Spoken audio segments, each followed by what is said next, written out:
I just want you to first look at the setup that they've got. It's just a really well-constructed backline move. They've got Izzy behind the scrum with Reece Hodge on the blind side, which means Elton Yantes has to sit behind their scrum defensively. So we'll have a look at here.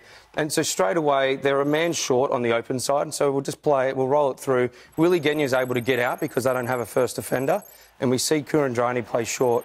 And as a result, Serfontein has to come in, and he just sits down, he sits on his heels, and that allows then also Bernard to play really flat. And by the time that he plays Bernard now, he just goes behind Kuridrani. He plays to Bernard Foley, who's really flat, and Serfontein doesn't have the time to adjust and get to what his man is in the end because Elton Yante's not there. And then the next one we see, quick ball from Will Genya. He flattens the right up because he sees the Springbok line, hasn't had a chance to get set. He's got an option inside with Kirtley back at the phase as well, and also up here he plays outside with a fantastic ball to Koroibete. And then the last try, so Bernard played the last pass in all three of Australia's tries. Then here again, he plays flat, and that pass there, like, if that's any higher, their defence is able to get across but get in front of the man and make a front-on tackle. But as a result of that, like, you won't get a better pass than that.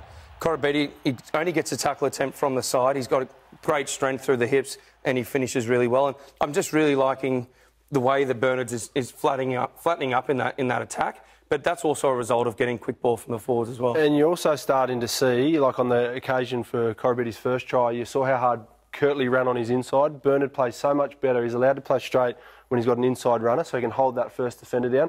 And forwards are starting to understand their role now. You've got to run decoy. You've got to run that 10 times a game for him, and he might take one opportunity and he'll get it. But don't you think when your fly half runs, it creates so much space for your outside backs? If your fly half stands and delivers, it puts pressure on them straight away. If he's questioning the defence, it creates opportunities for those guys out wide with a little bit more time with the ball in hand. Yeah, and the more we see Bernard Foley playing at the line, and there are going to be times where he gets tackled, but then that's where we see Kurtley Beale stepping up and playing as that second ball player. Here he is there, he just sees it and he just goes. Like, he's just so instinctive, Kurtley. So when he knows his ball-playing partner's not available, he'll just step up and take the reins. So Foley could have just as easily been man of the match, but Kurtley collected another man of the match. So I don't know whether he gets another Seiko watch. Probably got like teammates sucking. I hope so, because I think I was next in line. You were next in line. But he has maintained that form since he got back. Is that one of the most surprising things for you, that it's maintained all the way through this series? Guys can get up to that level, but to keep it for